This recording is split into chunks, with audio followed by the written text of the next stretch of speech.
और वो तरीका सिर्फ ये नहीं है कि मैंने जनाब पगड़ी पहन ली, मैंने जुब्बा पहन लिया, मैंने दाढ़ी रख ली तो अल्लाह खैर सल्लाह। असल तो होता है रवैया। हजरत उमर ने एक बंदे से पूछा, फलां बंदे को तुमने जिम्मेदारी दी है, ओहदा दिया है, क्या देखा है उसमें? तो कहने वाले ने कहा, हजरत वो बड़ा नमाज पढ़ता है। आपने फरमाया तुमने उसके साथ सफर किया है? कहते नहीं जी। फरमाया क्या लेन देन किया इसका? कहते नहीं जी। फरमाया कभी गुस्से में इसको देखा है? कहते नहीं जी। आपने फरमाया फिर तुमने उसको कमर सीधी करते और उल्टी करते देखा है, और तुमने क्या देखा? सुनिए आहा, मैं चूंकि दरबार पे आया हूं, यहाँ पीर भी बैठे हैं, यहाँ मुरीद भी बैठे हैं। मैं सबसे पहले मुरीदों से मुखातब हूं, खुलफा से मुखातब हूं।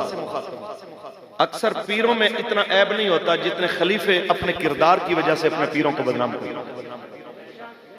आप अपने रवैयों को ठीक करें। रसूलुल्लाह से बढ़कर इस रूए जमीन पर कोई बड़ा पीर नहीं हो सकता, और सहाबा से बड़ा कोई मुरीद नहीं हो सकता। हजरत अबू हुरैरा फरमाते हैं, मैं खड़ा हुआ था भूख की शिद्दत से बेकरार। अब ये भी देखें ना, ये रसूलुल्लाह की तरबियत है कि भूख की शिद्दत से बेकरार है, लेकिन भीख मांगना और जनाब सवाल करना ये गैरत दीनी के खिलाफ है। तो कहते हैं मैंने क्या किया कि सिद्दीक़ अकबर तशरीफ लाए तो मैंने उनसे एक सवाल किया। अंदाज ऐसा बनाया, मसलन पेट पे हाथ रखा हुआ है, बड़ी आहिस्ता सी आवाज में एक सवाल किया कि भाई ये सवाल तो सुनेंगे, साथ में ये भी तो पूछेंगे तेरी तबीयत कैसी है, तुझे हुआ क्या है? तो मैं कहूंगा जी भूख लगी है, तो फिर चलो कोई बात आगे चलेगी। तो कहते हैं मैंने मसला पूछा, सैयदना सिद्दीक़ अकबर ने मसले का जवाब दिया, तशरीफ ले गए। फिर हजरत उमर आए, मसले का जवाब दिया, तशरीफ ले गए। इतनी देर में कहते हैं खुद सरकार आ गए। अब जब मैंने सवाल किया तो फिर सरकार ही है। तो हुजूर को जब मैंने अर्ज की तो आपने हाथ पकड़ा, कहते हैं चलो मेरे साथ ले आए। कहते बैठ गए। इतनी देर में एक बंदा आया, उसने जनाब बड़ा सा प्याला एक दूध का भर के पेश किया कि जी ये हुजूर आपके लिए। तो मेरे आका ने आवाज दी, अबू हुरैरा।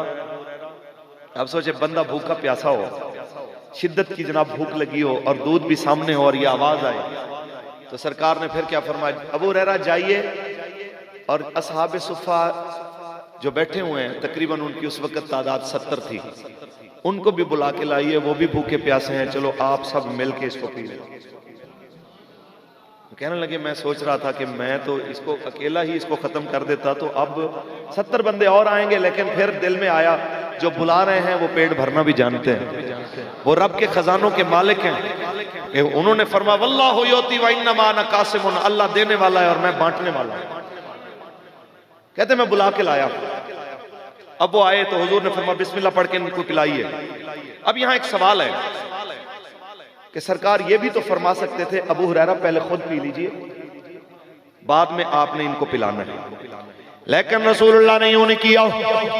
आपके और मेरे आका मौला ने फरमाया बिस्मिल्लाह पढ़िए, पहले सबको पिलाइए। सबको पिलाया जनाब आला, फिर बाद में फरमाया अबू हुरैरा खुद पीजिए, इसलिए ताकि दुनिया को पता चल जाए कि फकीरी के दावे करने वाले तो बड़े होंगे, लेकिन खुद बंदे को भूख लगी हो, सामने खाने की चीज आ जाए, पहले लोगों को खिलाए, पहले लोगों को पिलाए, फिर उसके बाद अपनी बारी समझे, उसे रसूलुल्लाह का सच्चा फकीर कहते हैं, उसे हुजूर का सच्चा गुलाम कहते हैं। जनाब आला हज़रत सैयदना अबू हुरैरा फरमाते हैं मैंने पिया, जब हुजूर ने फरमाया पीजिए, अबू हुरैरा कहते हैं एक बार, फिर जनाब आला हुजूर ने दूसरी बार फरमाया, कहते मैंने दूसरी बार पिया, फिर कहते हैं जनाब आला तीसरी बार सरकार ने फरमाया, तो कहते हैं मैंने तीसरी बार जनाब आला उसको पिया, तो कहते हैं जब सरकार ने फरमाया और पियो, मैंने कहा हुजूर अब तो एक कतरे की गुंजाइश भी नहीं है, तो फिर मेरे आका मौला ने फरमाया प्याला मुझे दीजिए।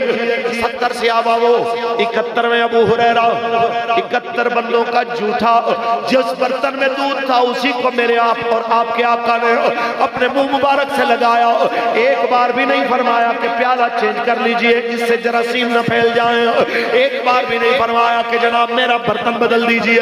ये आपके और मेरे आका ने फरमाया सूरल मोमिन शिफाउन, मोमिन का जूठा भी शिफा होता। तो मैं ये खुलफा को कहना चाहता हूं कि भाई आज पीर साहब के प्याले को हाथ लगाए ना तो खलीफे साहब जनाब गले को पड़ जाता। तेनू पता नहीं पीर साहब का प्याला, हालांकि ये हुक्म पीर साहब का नहीं, लेकिन ये अपनी एक्स्ट्रा एफिशिएंसियों की वजह से पीरों को भी बदनाम करते हैं। आप मेहरबानी कीजिए, ऐसा इखलाक दीजिए कि जाने वाला याद करे कि यार ये रसूलुल्लाह के वाकई फकीर हैं, हुजूर के गुलाम हैं।